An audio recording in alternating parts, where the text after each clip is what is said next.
आलस इंसान का सबसे बड़ा शत्रु है। ऐसा क्यों कहा जाता है? क्योंकि मनुष्य के शरीर में जड़ता आलस के वजह से ही आती है। इसी जड़ता को और आलस को पूरी तरह से एक ही उपाय से कैसे खत्म किया जाए, वह उपाय कौन सा है, वही हम आज के इस वीडियो में रहस्यमयी कहानियों के माध्यम से जानेंगे। तो बिना देर किए चलिए उन कहानियों की शुरुआत करते हैं।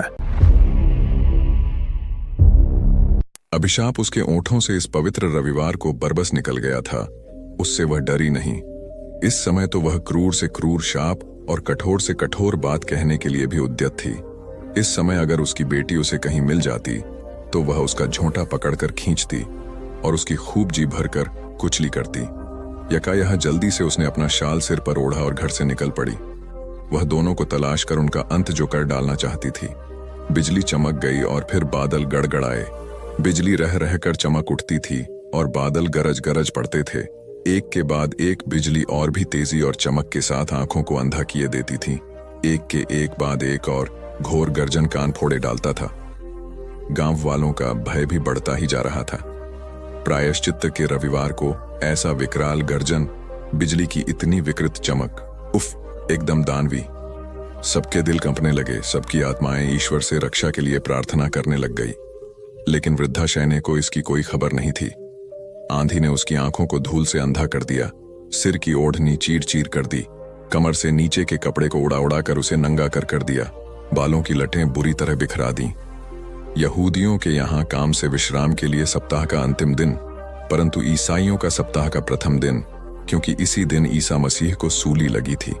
लेकिन इन सब की परवाह उसने नहीं की। वह चलती ही चली गई। उसकी आंखों को कुछ नहीं दिखलाई देता था, कानों को कुछ भी सुनाई नहीं पड़ता था। उसका अंतर जला भुना जा रहा था। उसी की जलन से वह भागी भागी जा रही थी। उसके सामने सब कुछ एक धुंध था, अंधकारमय था। दिखाई कैसे देता? आंखें क्रोधाग्नि में अंधी जो हो रही थीं। उसका छोटा आकार और भी छोटा होता चला गया। वह जैसे दोहरी होकर सांस रोककर भागी चली जा रही थी। आंधी से भी तेज चलती हुई लगती थी। उससे भी आगे निकल गई। लेकिन जब कभी भी आंधी उसे पकड़ पाती तो उसे आगे चलने के लिए प्रोत्साहित ही करती। वह अपने कृदम और भी तेजी से बढ़ाती। शैने इधर उधर भी नहीं देख रही थी। बंद खिड़कियों की संदों से झांकती हुई जिज्ञासापूर्ण आंखों की भी उसे कोई खबर नहीं थी। न वह कुछ देख रही थी, न कुछ सुन रही थी। उसका सारा अस्तित्व ही जैसे प्रकृति के तूफान में तूफान बनकर समाया जा रहा था। उसके दिमाग में बस एक ही अभिशाप था, एक भयानक अभिशाप, मौत का अभिशाप। केवल शब्दों में ही नहीं, वह उसकी रग रग में, आत्मा तक में समाया हुआ था और उसके अंदर ही अंदर चीख रहा था, गरज रहा था। उस चीख में, उस गर्जन में काली घटाओं का घोर गर्जन भी डूबा जा रहा था। तूफान ही की तरह वह उस विधर्मी के घर में टूट पड़ी। फट से उसने एकदम दरवाजा खोल दिया और अंदर जाकर उसे भड़ाक से बंद भी कर दिया। कमरे में बैठे हुए सभी लोग कांप उठे और खड़े हो गए। शैने ने सबको एक खोखंवार नजर से देखा और एक से दूसरे, दूसरे से तीसरे और तीसरे से चौथे कमरे में घुसती ही चली गई। दरवाजों को धड़ाधड़ खोलती और अपने पीछे बंद करती हुई वह चली ही जा रही थी। दरवाजों के खुलने और बंद होने से जो धड़घड़ाहट हो रही थी, वह बाहर बादलों की गड़गड़ाहट से जैसे बंद बंद कर शोर कर रही थी और खिड़कियों को खड़खड़ाने तथा दरवाजों के शीशों को चरमराने में एक दूसरे से बाजी जीत लेना चाहती थी। इस सब डरावने कोलाहल से घर का एक बच्चा भयभीत होकर रोने भी लगा। इस प्रकार की तूफानी तेजी से शैने ने उस घर का कमरा कमरा छान डाला, लेकिन न वहां उसकी पुत्री थी और न वह विधर्मी विद्यार्थी ही। एकदम वह लौट चली। देहरी पर जरा रुकी। उसने अपनी आंखें आकाश की ओर उठाई और ईश्वर से प्रार्थना करने के लिए हाथ भी। आग लगे इस घर में, भराई हुई आवाज में उसने शाप दिया। ड्योढ़ी का दरवाजा खुला ही छोड़कर वह बाहर चली गई। वह सारा का सारा घर अवाक देखता ही रह गया। साकार तूफान उनके घर में आकर अभी अभी चला जो गया था। अवाक घर वालों के मुंह खुले के खुले ही रह गए। पानी के साथ साथ तड़ तड़ ओले भी बरसने लगे, जैसे किसी अघोरी के खप्पर में खून बदबदा रहा हो। शैने के हृदय में भी ऐसा ही तूफान उबल रहा था। न जाने क्या उसके अंतर में झुनलाकर उफून उफन पड़ता था। अब उसके पैर जमीन पर नहीं पड़ रहे थे। ऊपर से नीचे तक वह सराबोर थी, लेकिन इससे उसकी गति में कोई बाधा नहीं पड़ी, बल्कि उसका जंगलीपन और भी भयानक हो गया। जिस जिस घर में अपनी पुत्री और उस विधर्मी लड़के के मौजूद होने की संभावना हो सकती थी, उस घर को उसने देख डाला। वह न कहीं रुकी और न एक शब्द ही किसी से बोली। एकदम आंधी की तरह घुसी और बिजली की तरह चमक कर बाहर निकल गई और घर वाले आश्चर्य से मुंह फाड़े उसे देखते ही रह गए। वह उन्हें ढूंढकर ही दम लेगी, मरकर भी। अगर वह उन्हें खोज निकाल सके तो भी खोज निकालेगी। वह बराबर एक घर से दूसरे घर को इसी तरह खोजती चली जा रही थी। अपनी बेटी के लिए कोसामंसी करना भी उसने जारी रखा। जब और कोई मकान ऐसा नहीं रह गया जिसमें पुत्री के मिलने का आशा होती तो वह एक क्षण के लिए रुकी और सोचा, अब किधर जाऊं। वह घर लौट पड़ी। उसका दिल कह रहा था कि हो ना हो, अब तो वह जरूर ही घर लौट आई होगी। और फिर उसकी जीभ ने बुरे से बुरे श्राप और गालियां देना शुरू कर दी। इस समय उसके क्रोध का पारा सबसे ऊंची डिग्री पर चढ़ा हुआ था, तो अपने चारों तरफ का सारा वातावरण ही उसे जैसे अपने अभिशापों, गालियों और चीखों से भरा मालूम पड़ रहा था। एक जोर का आंधी का झोंका, बिजली की चमक, बादलों की कड़क, और वह अपने घर में अंदर घुसी। बेटी घर पर नहीं थी। एक कुर्सी पर गिरकर वह अब रोने लगी। यकायक एक महाघनघोर गड़गड़ाहट हुई, वैसी गड़गड़ाहट जैसी महासर्वनाशकारी वज्र के गिरने पर होती है, झुलसते हुए ग्रीष्म की शेष अग्नि शक्ति को ही। जैसे इस समय प्रकृति उगले दे रही थी। गांव वाले डर के मारे अपनी अपनी जगह पर ही चिपके हुए थे। वे वहीं बैठे बैठे चारों तरफ नजर घुमाकर देख भर लेते थे। बहुत हुआ तो जरा खिसक कर बाहर उहचक लिया। क्या कोई आफरित आ गई, वे सोचते थे। पुराने पापियों ने और भी तत्परता के साथ अपनी आंखें प्रार्थना पुस्तक पर जमा दी। उनकी आवाज बुरी तरह लड़खड़ाने लगी। शैने ने उस कड़क को शायद नहीं सुना था। वह फूट फूट कर रोती रही। फिर वह यकायक बादल की तरह ही गरज पड़ी, हे ईश्वर, मैं उसका मरा मुंह ही देखूं, उसकी लाश ही मेरे सामने आए। अब तक न मरी हो तो हे ईश्वर, वह अब फौरन ही मर जाए, हे भगवान। उत्तर में बादलों ने विकट अयहास किया और आंधी सनसनाकर चीखी। वह फिर पहले की तरह यकायक उठी और बाहर चल दी। आंधी भी उसके साथ होली। कभी वह पीछे से उसे धक्का देती आगे चलने के लिए, और कभी स्वामी भक्त कुत्ते की तरह आगे आगे चलकर रास्ता साफ कर देती सड़क की धूल को काले बादलों से बरसने वाली बौछार और शैने की जलती हुई आंखों से झरने वाली अश्रुधारा में मिला देती। गांव से बाहर जो सड़क जाती है वह उसी की ओर भागी चली जा रही थी। सोचती हुई वे अक्सर इसी सड़क पर घूमने जाया करते थे। हो न हो आज भी वे वहीं गए होंगे। वे मुझे या तो रास्ते में कहीं मिल जाएंगे, नहीं तो फ्री बड़े जंगल के पास जोन्स की सराय में तो जरूर ही मिल जाएंगे। जैंटील गांव की आखिरी गली है। जब शैने वहां पहुंची तो चौपाल में कुत्तों ने भींगी हुई धरती पर उसके चलने की सरसर आवाज सुनी और वहीं से भौंकने भी लगे। लेकिन कुछ कुत्ते जो काहिल नहीं थे और मेह में भीगने से डरते नहीं थे, बाहर आकर शैने की टांगों से लग गए। पर शैने चलती गई। उसने न उन्हें देखा, न उनका भौंकना सुना। वह तो केवल गली के अंत से शुरू होने वाली सड़क को ही देख रही थी और उस पर ढूंढ रही थी उन दोनों को। एक कुत्ते ने तो पानी से भीगने से भारी हुआ उसका पल्ला ही मुंह में भर लिया। तब भी शैने रुकी नहीं। कुत्ता थोड़ी दूर तक उसके साथ खिचड़ता चला गया। पानी की बौछार से परेशान होकर आखिर कुत्ता उसका पल्ला छोड़कर अपनी चौपाल की तरफ भाग खड़ा हुआ। लेकिन भागने से पहले एक बार वह खूब जोर से गुर्राया जरूर। शैने अब सड़क पर आ पहुंची। यहां तो आंधी का जोर और भी कहीं ज्यादा था। पड़ोस के जंगलों से टकराकर बिजली की कड़क यहां सहस्नों गूनी होकर प्रतिध्वनित हो उठती थी। पानी से घिरे हुए चारों तरफ फैले हुए धुंध में होकर शैने की नजर अपने सन्मुख ही देख रही थी। बिजली के गिरने से पेड़ों की पत्तियां और टहनियां टूट टूट कर सड़क पर आ गिरी थीं। यही नहीं, बहुत से पेड़ भी जड़ समेत उखड़े और जले पड़े थे। हे भगवान, उन दोनों पर भी ऐसी बिजली क्यों नहीं गिरती? वह फिर कोसने लगी और अपने ही भीतर भुनने लगी। अब अपनी सारी कोसामंसी के लिए उसे एक निश्चित स्वरूप मिल गया था, अपने ऊपर और चारों ओर व्याप्त बिजली की कड़क में। वह दौड़ी चली जा रही थी। दौड़ी, लेकिन यह क्या? कुछ कृदम आगे दो व्यक्ति पड़े हुए हैं, एक पुरुष और एक स्त्री, आपस में गुथे हुए, गर्दनें लटकी हुई, मुख कालिख की तरह काले और आंखें छड़ी हुई। बिजली गिरने से मृत दो स्त्री पुरुषों की लाशें थीं वे। बड़ी तेजी से बिजली एक बारगी चमक उठी और फिर वही कान फोड़ने वाली बादलों की गड़गड़ाहट। इस प्रखर प्रकाश में शैने ने अपनी पुत्री को पहचान लिया, लेकिन पहचानने में उसके कपड़ों ने ही ज्यादा मदद की, क्योंकि उसका चेहरा तो जल चुका था और फिर उसका सारा आकार वह पहचान गई थी। सफेद फटी फटी मुर्दा आंखें जो उसकी तरफ घूर रही थीं, उनसे तो वह डर गई। छतरी खुली हुई एक तरफ पड़ी थी, लेकिन उसका सारा कपड़ा जल गया था। लोहे की तीलियों का ढांचा ही शेष था। युवती और युवक के हाथ एक दूसरे में बिंधे हुए थे। वृद्धा बस शाप देने ही वाली थी। अपने क्रोध के आवेश को वह तूफान के वेग में मिला देने वाली थी, लेकिन बिजली फिर कौंधी और उसमें उसकी आंखें भी चौंधी आ गई। उसके दिल में विनाशकारी तूफान उठ खड़ा हुआ। वह कहना ही चाहती थी, बुरे से बुरे शब्दों में अपनी लड़की से, जैसे कर्म तूने किए उनका वैसा ही फल भुगत अब। महानीच और अभागी गालियां वह उसे सुनाना चाहती थी, पर यकायक उसके सामने सब कुछ काला काला हो गया। उसके मस्तिष्क में जैसे किसी ने गला हुआ भभकता सीसा उड़ेल दिया। थकावट और कंपकंपी उसे दबोचे डाल रही थी। पानी और कीचड़ में लथपथ उसके वस्त्र उसे जमीन की ओर खींचकर मिट्टी में मिला देना चाहते थे। उसके नेत्रों की लपलपाती ज्वाला बुझ चुकी थी। बिजली चमकी, बादल कड़के और हवा फिर से हुक हुक कर रोने लगी। लेकिन अब वृद्धा के अंतर में सब कुछ शांत था। अंधेरा था, मुर्दा था।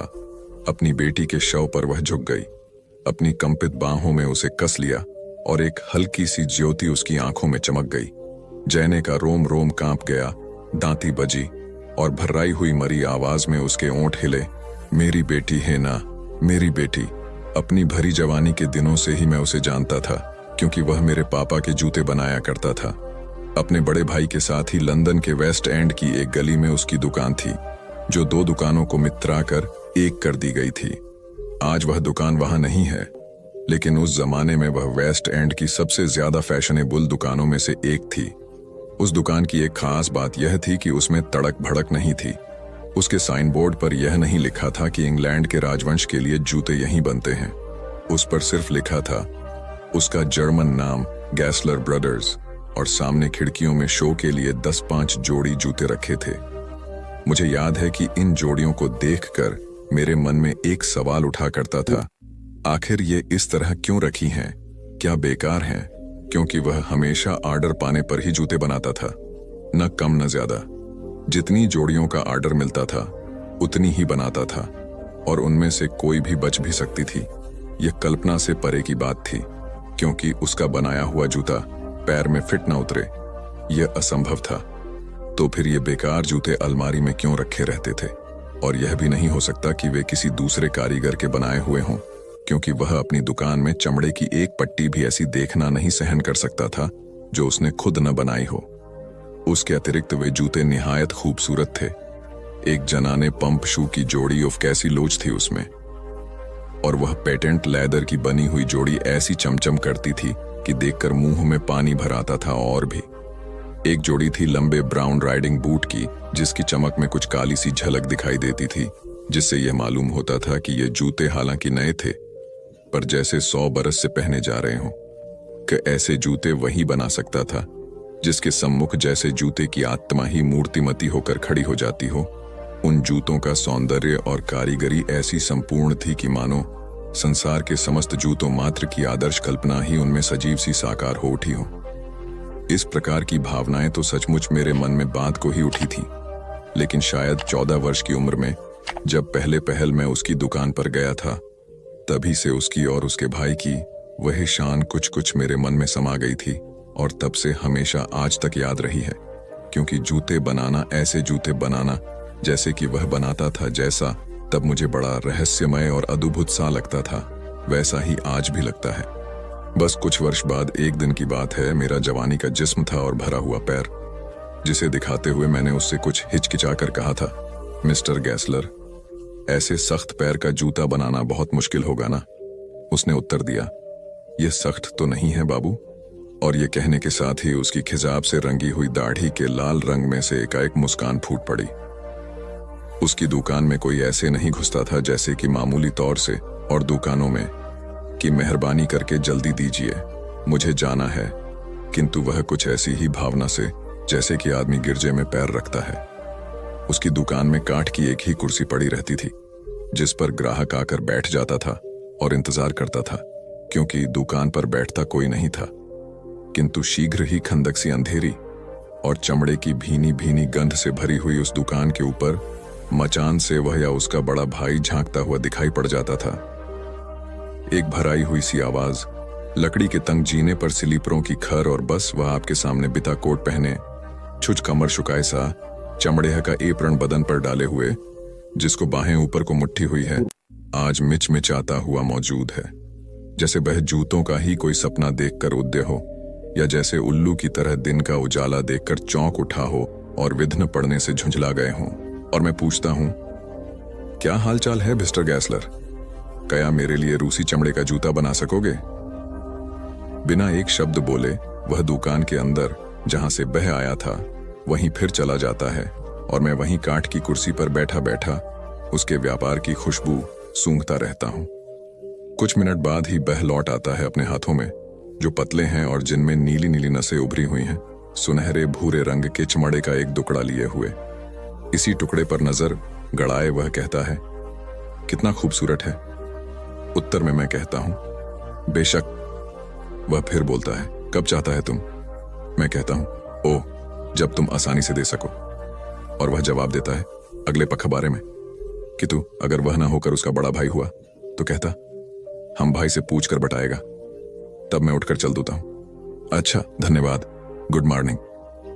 गुड मॉर्निंग, वह उत्तर देता है कि तू अपने हाथ में लिए चमड़े को बराबर एकटक देखता ही रहता है।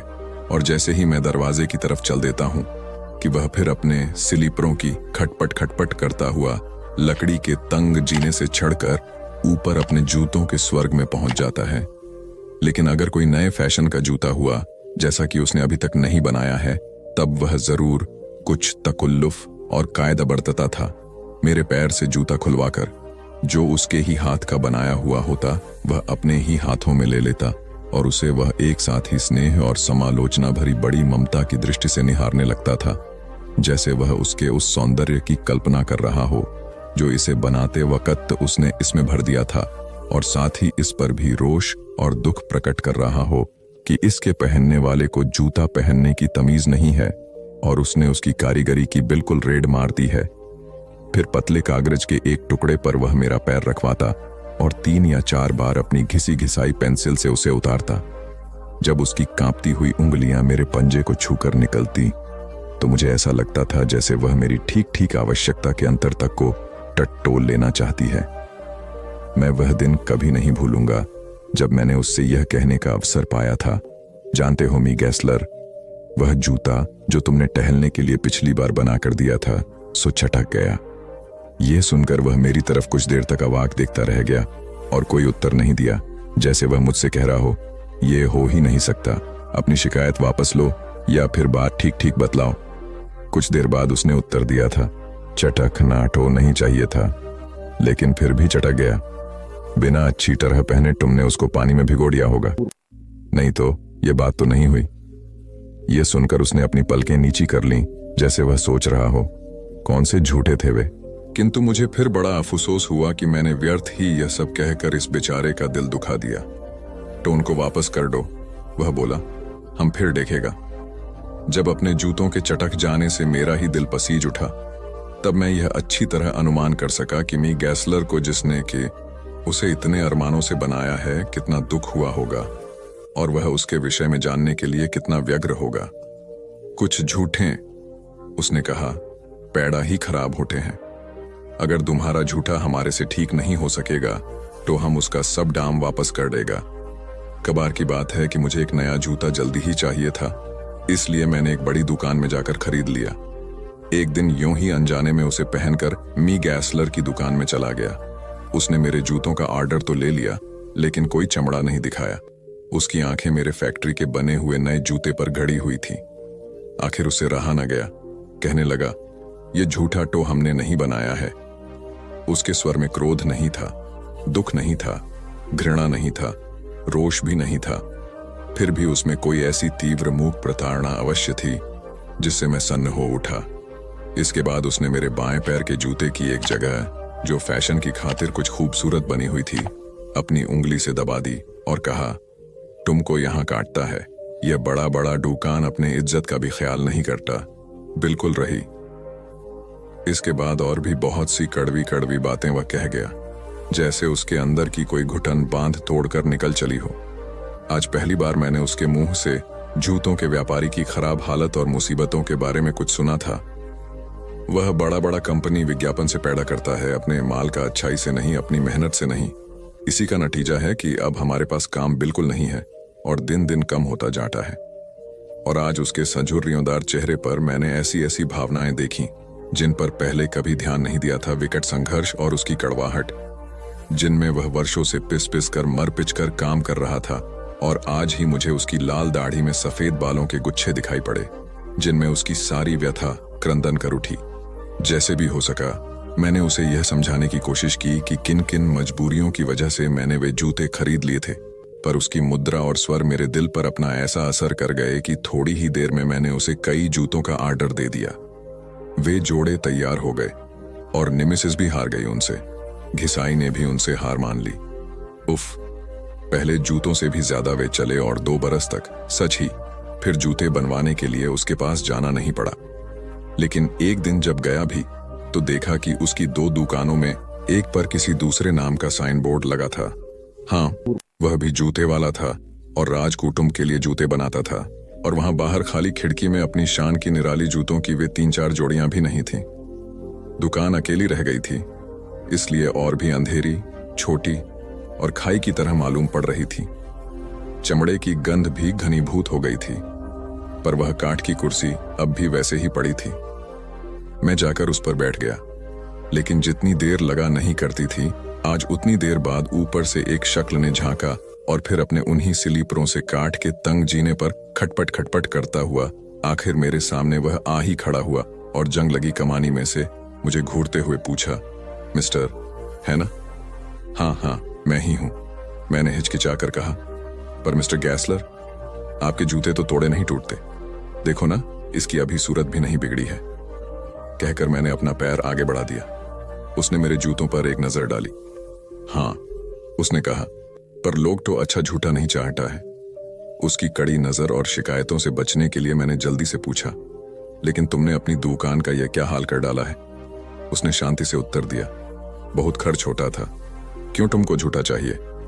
मैंने तत्काल ही 3 जोड़ी का ऑर्डर दे दिया, हालांकि मुझे जरूरत सिर्फ 2 ही जोड़ी की थी, और बस जल्दी से वहां से चल दिया।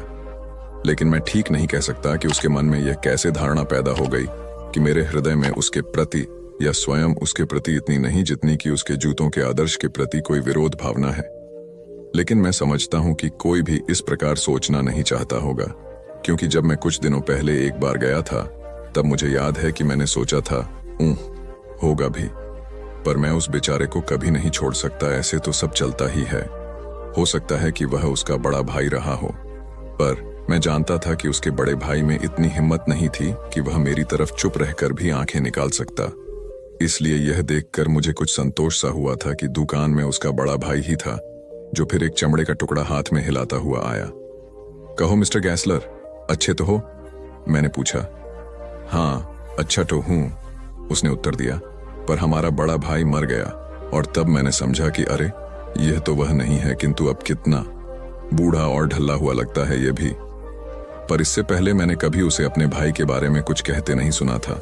यह सुनकर मुझे बड़ा अचंभा हुआ और धक्का सा लगा। मैंने धीरे से कहा, उफ, बड़े दुख की बात है। हाँ, उसने उत्तर दिया, वह बहुत अच्छा आदमी था, बहुत बढ़िया झूठा बनाता था, पर मर गया। और उसने अपनी बीच खोपड़ी पर हाथ रख लिया, जहां से उसके बाल बहुत कुछ उड़ चुके थे, ठीक वैसे ही जैसे उसके भाई के उड़ गए थे। उसके इस संकेत से मुझे ऐसा लगा जैसे वह अपने बड़े भाई की मृत्यु का कारण बता रहा हो। वह दूसरी दुकान के खोने का सड़मा नहीं सह सका। तुमको झूठा चाहिए, कहकर उसे अपने हाथ वाला चमड़े का टुकड़ा मेरी तरफ बढ़ाकर कहा, कितना खूबसूरत है। बिना कुछ कहे सुने मैंने कई जूतों का ऑर्डर दे दिया। बहुत दिनों बाद वे बनकर आए, लेकिन मेरे इतने अच्छे जूते उसने कभी नहीं बनाए थे। वे फाड़े नहीं फट सकते थे, तोड़े नहीं टूट सकते थे। कुछ दिनों बाद मैं बाहर चला गया। 1 वर्ष से अधिक बाद मैं लंदन लौट कर आया, और सबसे पहली दुकान जिस पर मैं गया था वह मेरे पुराने दोस्त गैसलर की ही थी। मैं एक 60 वर्ष के बूढ़े को छोड़कर गया था, किंतु लौटकर 75 वर्ष के बूढ़े को देखा।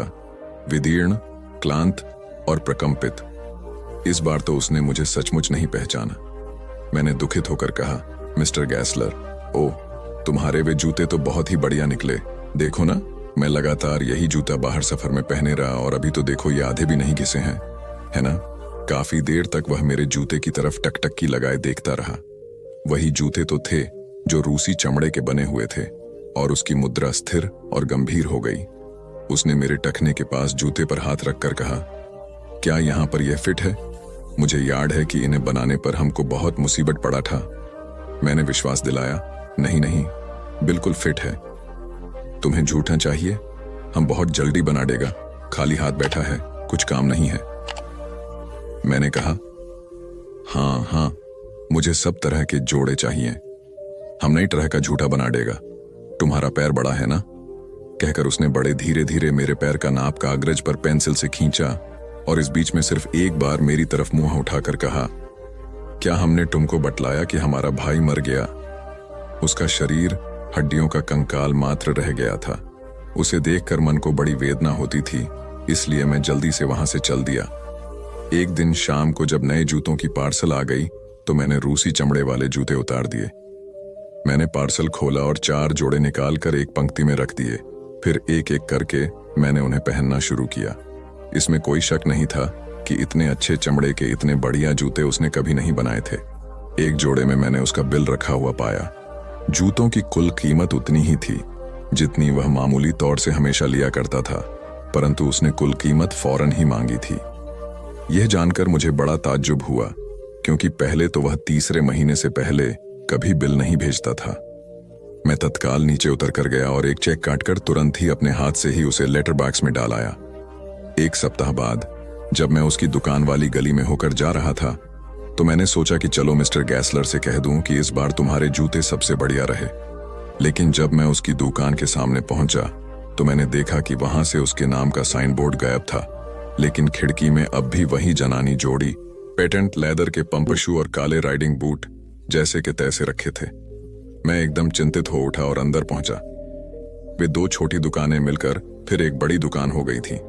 उसमें एक नवयुवक अंग्रेज मौजूद था। मिस्टर गैसलर हैं? मैंने पूछा। उसने मेरी ओर देखा।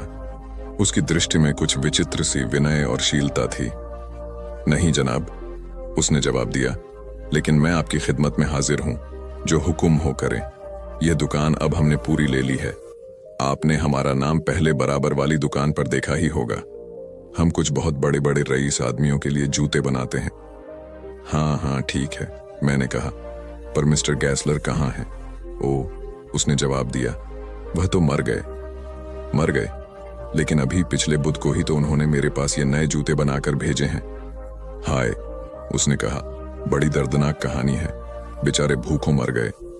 हे भगवान, डॉक्टर कहते थे कि वे घुल घुल कर मरे, और आप देखिए, वे तब भी काम करते थे और दुकान चलाया करते थे, और काम का यह हाल था कि सारा काम अकेले ही करते थे, किसी को जूते में हाथ नहीं लगाने देते थे।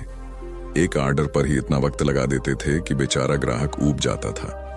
इसी तरह उनके सब ग्राहक टूट गए और फिर बैठे बैठे वह दिन रात काम करते रहते थे।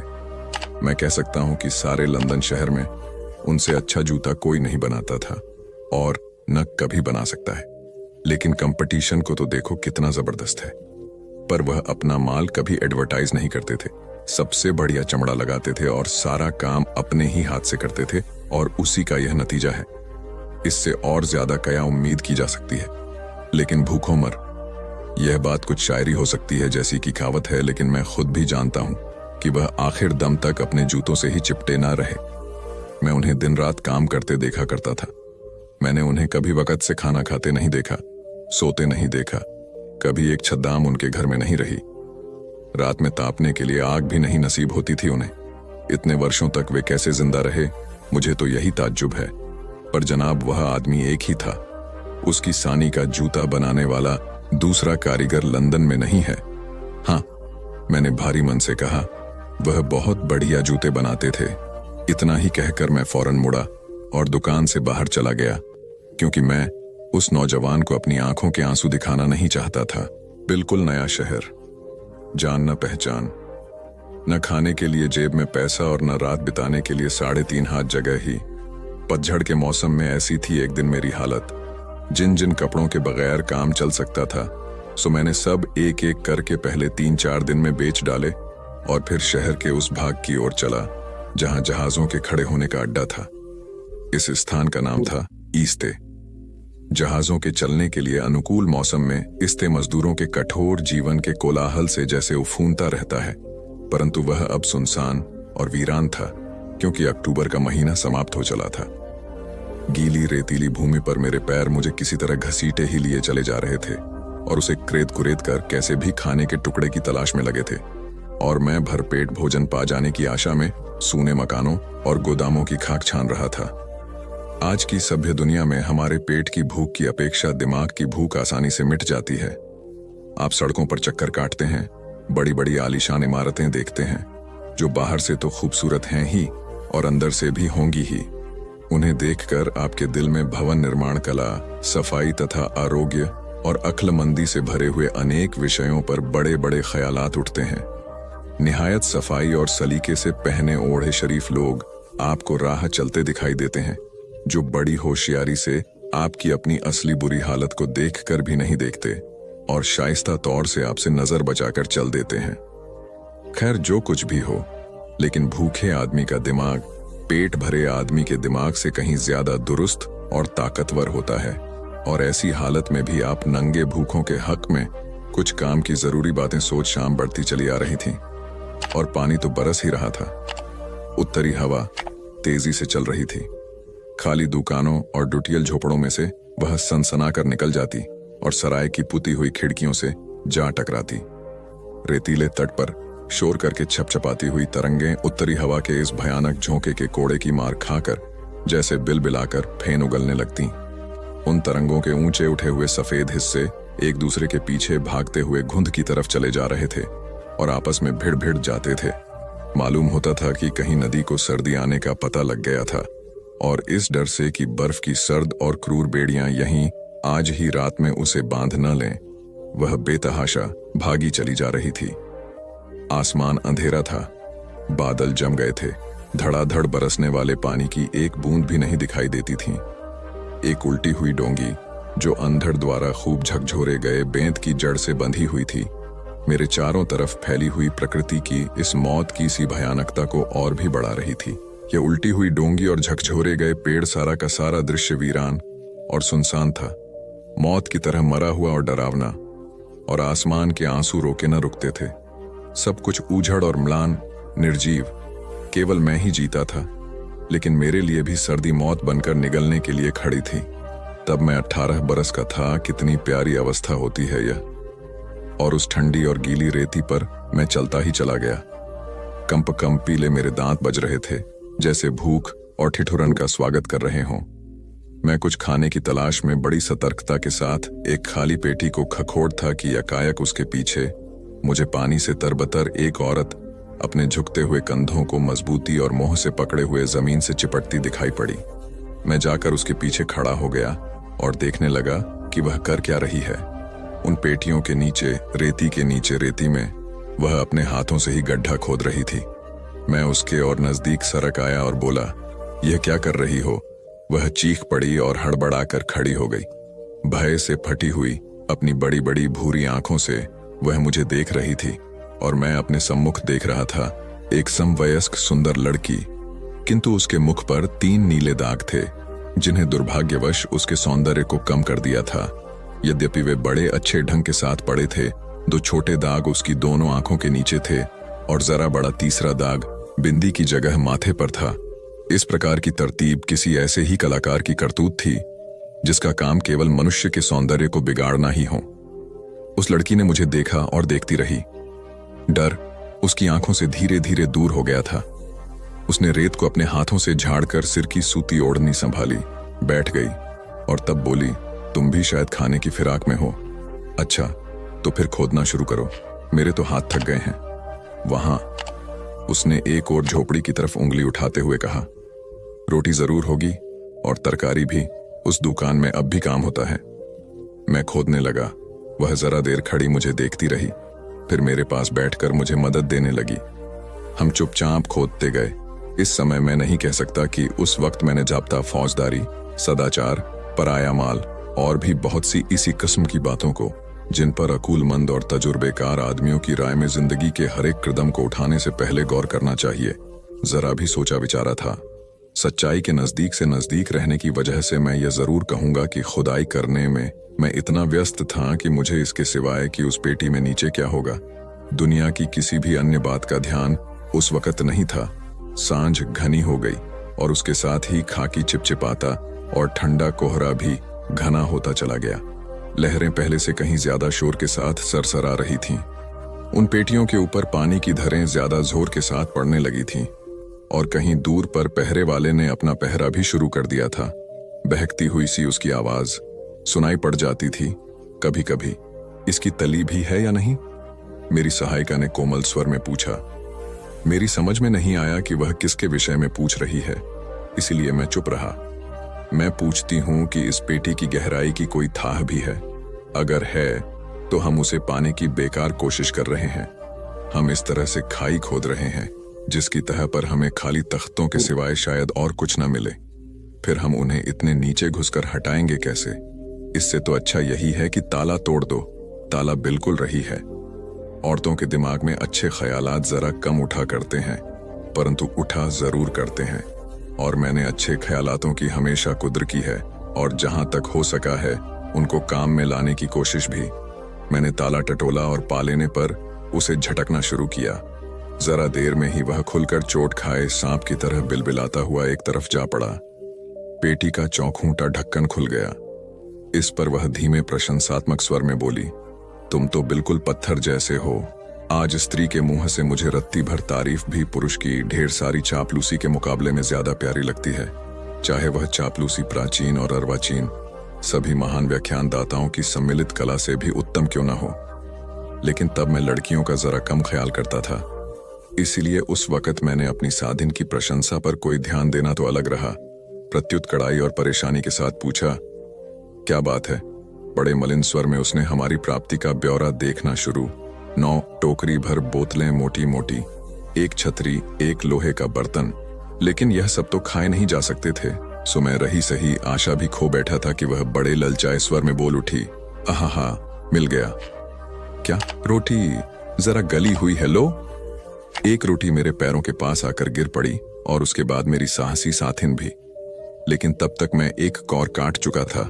उससे मेरा मुंह भरा हुआ था और मैं उसे जल्दी जल्दी चबाने की कोशिश कर रहा था।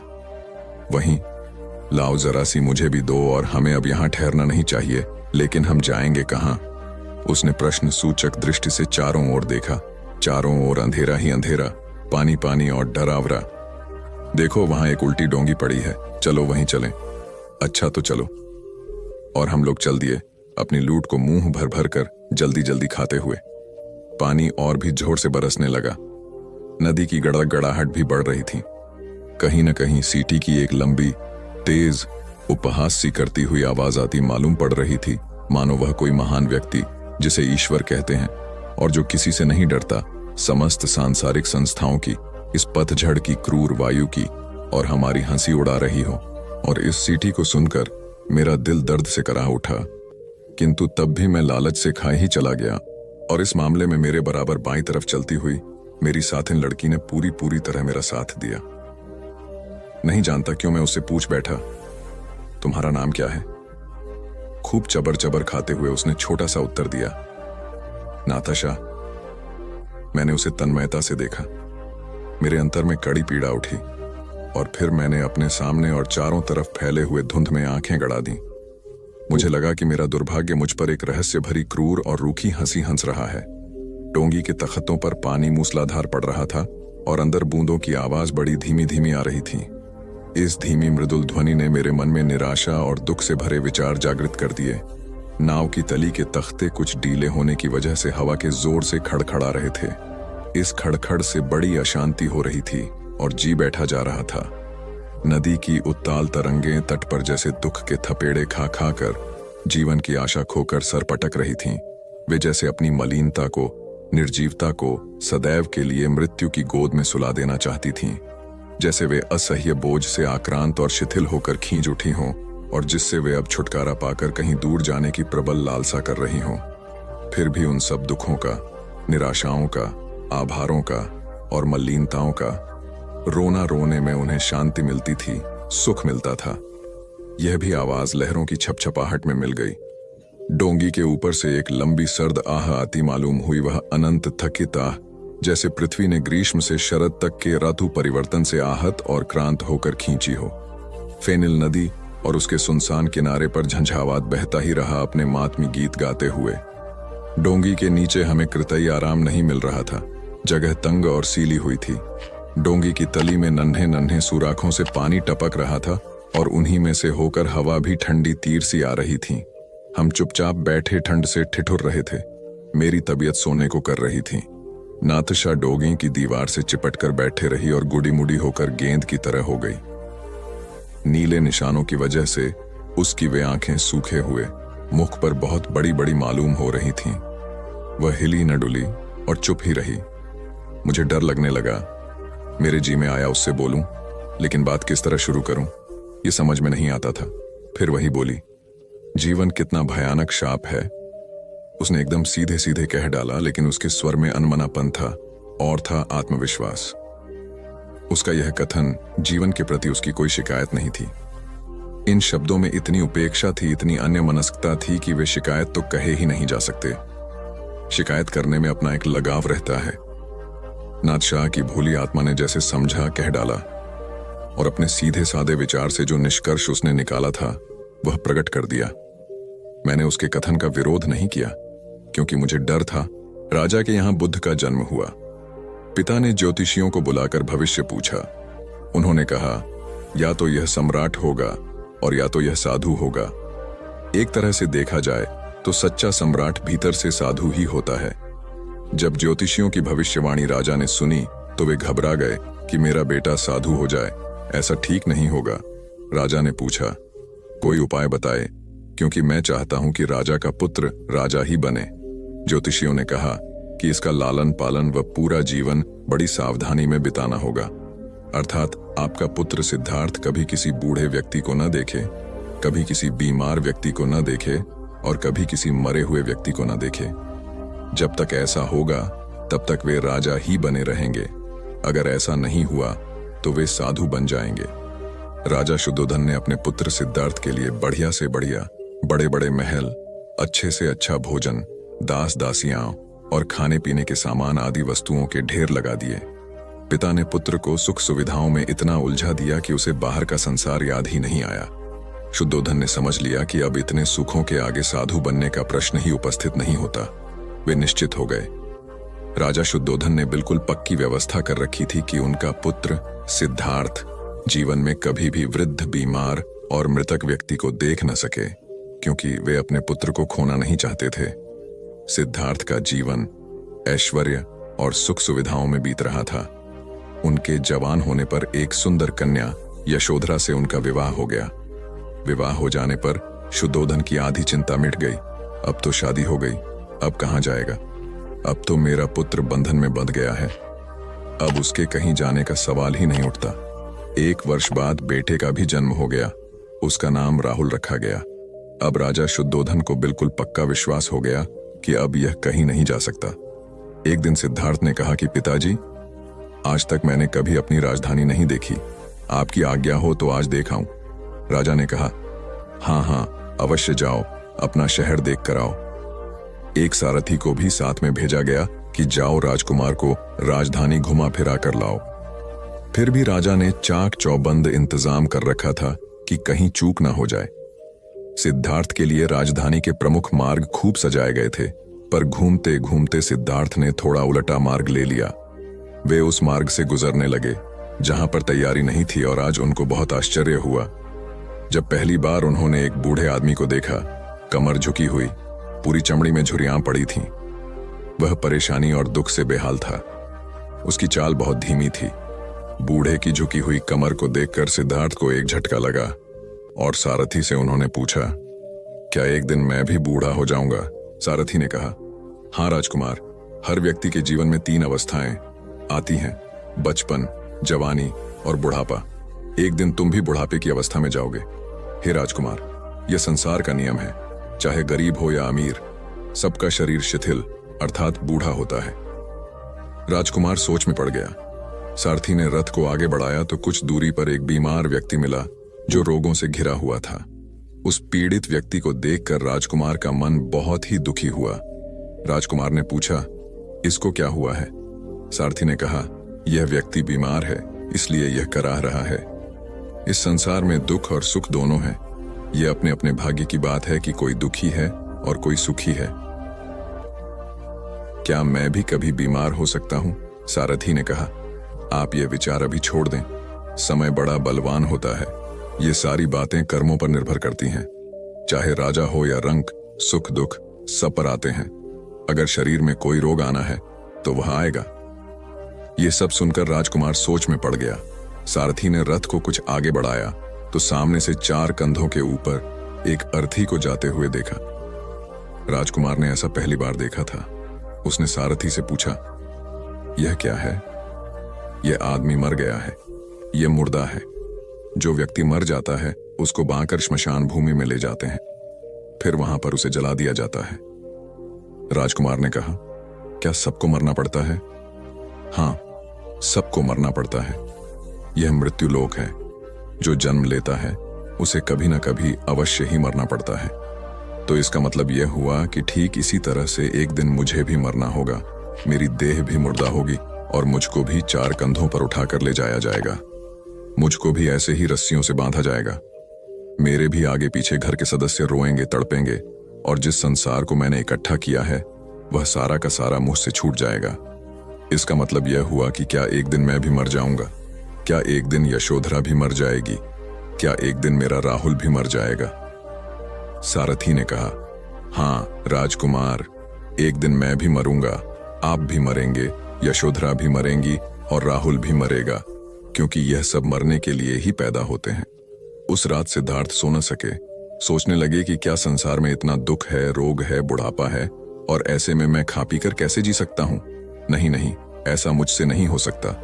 मुझे खोजना होगा उस तत्व को जो दुख, पीड़ा और शोक से रहित हो, जो भय, भ्रम और भूल से परे हो, जो अनंत आनंद से भरा हो, जिसे पाकर फिर और कुछ पाने की इच्छा ना हो। सिद्धार्थ वैराग्य के शिखर तक पहुंच चुके थे। बस उसी रात को उन्होंने घर छोड़ दिया। सारथी से कहा कि नगर की सीमा से दूर ले चलो। नगर के बाहर पहुंचकर सारथी को लौटा दिया। फिर कई दिनों तक वन में चलते गए। एक घने पीपल के वृक्ष के नीचे आसन लगाकर ध्यान में लीन हो गए। एक बार प्रदेश में अकाल पड़ा। यह देखकर गौतम बुद्ध को बड़ा दुख हुआ। उन्होंने लोगों से कहा कि बहुत से लोग अन्न और वस्त्र के लिए तरस रहे हैं। उनकी सहायता करना हर मनुष्य का धर्म है। आप लोगों से जो कुछ बने वह दान करें। बुद्ध का उपदेश सुनकर सब लोग बिना दिए अपने अपने घर चले गए। एक गरीब व्यक्ति बैठा ही रहा। उसने सोचा कि मेरे पास तो ये वस्त्र हैं, अगर मैं इन्हें उतार कर दे दूंगा तो नंगा हो जाऊंगा। उसने फिर से सोचा कि मनुष्य बिना वस्त्र के पैदा होता है और बिना वस्त्र के ही चला जाता है। न जाने कितने साधु सन्यासी बिना वस्त्र के रहते हैं, फिर मैं बिना वस्त्र के क्यों नहीं रह सकता? उसने अपने वस्त्र उतार कर बुद्ध को दे दिए। भगवान बुद्ध ने उसे आशीर्वाद दिया। वह प्रसन्न होकर घर की ओर चल पड़ा। वह खुशी से चिल्लाकर कह रहा था, मैंने अपने आधे मन को जीत लिया है। तभी सामने से राजा की सवारी आ रही थी। उस गरीब की बात सुनकर राजा ने उसे अपने पास बुलाया और पूछा कि तुमने आधे मन को कैसे जीता है? उस गरीब ने कहा कि भगवान बुद्ध दुखियों के लिए दान मांग रहे थे। यह सुनकर मैंने अपने वस्त्र उतार दिए। पहले तो मेरे मन ने इनकार किया, फिर मैंने उसे समझाया कि मनुष्य बिना वस्त्र के पैदा होता है और मृत्यु होने पर साथ में कुछ भी नहीं जाता। राजा उसकी बात से बड़ा प्रसन्न हुआ। उसने मोतियों का हार और कीमती वस्त्र उसे दिए। उसने वह सब ले जाकर भगवान बुद्ध के चरणों में रख दिए। बुद्ध ने उसे हृदय से लगाते हुए कहा, जो दूसरों के लिए अपना सब कुछ दे देता है उसकी बराबरी कोई नहीं कर सकता। गौतम बुद्ध ने समझाया, जानिए आदमी कैसे अपने ऊपर शासन करना जानता है। एक लड़का बहुत चतुर था। उसने बहुत सी कलाएं सीखी। उसे तीर चलाना आ गया।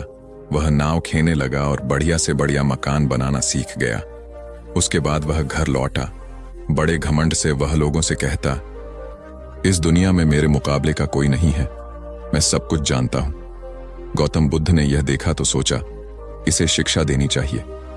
उन्होंने एक बूढ़े का रूप बनाया और हाथ में भिक्षा पात्र लेकर उसके पास गए। लड़के ने पूछा, तुम कौन हो? बुद्ध ने कहा, मैं अपने मन को वश में रखने वाला एक आदमी हूं। उनकी बात लड़के को समझ में नहीं आई। उसने कहा, आपका मतलब? बुद्ध बोले, कोई आदमी तीर चलाना जानता है, कोई नाव खेना जानता है, कोई घर बनाना जानता है, लेकिन ज्ञानी आदमी अपने ऊपर शासन करना जानता है। लड़का बुद्ध के इतने कहने पर भी कुछ न समझ सका। उनसे फिर पूछा, अपने ऊपर शासन करना क्या होता है? बुद्ध ने कहा, अगर कोई उसकी प्रशंसा करे तो वह खुशी से नहीं फूलता, निंदा करे तो दुखी नहीं होता। इस तरह उसका मन उसके वश में रहता है। ऐसा आदमी किसी चीज या हुनर का अभिमान नहीं करता। बुद्ध की बात का उस लड़के पर ऐसा असर हुआ कि उस दिन से उसने डींग हाँकना बंद कर दिया। एक गांव में एक बूढ़ी औरत रहती थी जिसका नाम सुमित्रा था। वह गांव की सबसे बुद्धिमान और समझदार महिला थी। उसके पास एक बच्चा था जिसका नाम अमित था। अमित को सुमित्रा ने अपने सभी सिखाया था। उसने अमित को सच्चाई और न्याय की महत्वाकांक्षा दी थी। एक दिन अमित ने अपनी मां से पूछा, मां, क्या हम भी अमर हो सकते हैं? सुमित्रा ने मुस्कुराते हुए उत्तर दिया, हाँ अमित, हम सभी में अमरता का बीज होता है, लेकिन अमरता पाने के लिए हमें सच्चाई, ईमानदारी और परिश्रम की आवश्यकता होती है। अमित ने सोचा, मैं किसी ऐसे काम में लगूंगा जिससे मैं अमर बन सकूं। फिर अमित ने गांव में आयोजित स्वच्छता अभियान में भाग लिया। वह बच्चों के साथ मिलकर पेड़ पौधों की सफाई करने में सक्रिय रहा। उसने अपने गांव को स्वच्छ और हरित बनाने का संकल्प किया। अमित ने बच्चों को पेड़ लगाने के लिए प्रेरित किया और उन्हें पेड़ों की देखभाल करने के लिए सिखाया। अमित की इस क्रियाशीलता ने गांव वालों को प्रेरित किया और उन्हें अमरता की भावना समझ आई। उन्होंने भी अपने गांव को स्वच्छ और हरित बनाने का संकल्प किया। समय के साथ अमित और उसके साथी ने अपने गांव को स्वच्छ और हरित बनाया। गांव के हर कोने में हरियाली फैल गई और पेड़ पौधे उग आए। अमित ने अपनी सफलता को अपने मां के साथ बांटी और कहा, मां, हम दोनों ने मिलकर अमरता की पहली शर्त पूरी की है। हमने सच्चाई, ईमानदारी और परिश्रम से गांव को स्वच्छ और हरित बनाया है। सुमित्रा ने अपने बेटे को प्यार से गले लगाया और कहा, बेटा, यही अमरता है। सच्चाई, ईमानदारी और परिश्रम से ही हम अमर हो सकते हैं।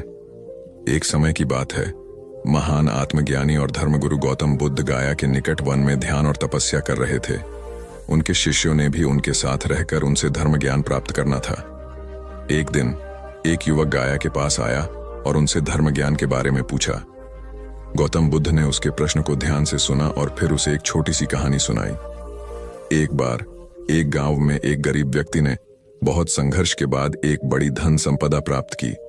उसने यह सोचकर कि अब उसकी सभी समस्याएं समाप्त हो जाएंगी, लेकिन वास्तविकता में उसकी खुशी और शांति कहीं गायब थी। उसने अपने संबंधियों से अपनी समस्या का समाधान चाहा, लेकिन किसी ने भी उसे संतोष और आनंद का सही मार्ग नहीं बताया। वह अकेले में चिंताजनित होकर बैठ गया और उसने आखिरकार गौतम बुद्ध के पास जाकर अपनी समस्या बताई। गौतम बुद्ध ने मुस्कुराते हुए उसे ध्यान में बैठने को कहा। उन्होंने उसे सम्मान और सच्चाई के मार्ग का उपदेश दिया और उसे समस्या का समाधान खुद ही ढूंढने की प्रेरणा दी। उसके बाद युवक ने ध्यान और तपस्या का मार्ग अपनाया और उसने आत्मज्ञान की प्राप्ति की। उसने समझा कि सच्चे सुख और आनंद केवल अंतर्निहित हैं, जो विश्वास और आत्म परिश्रम से प्राप्त किए जा सकते हैं।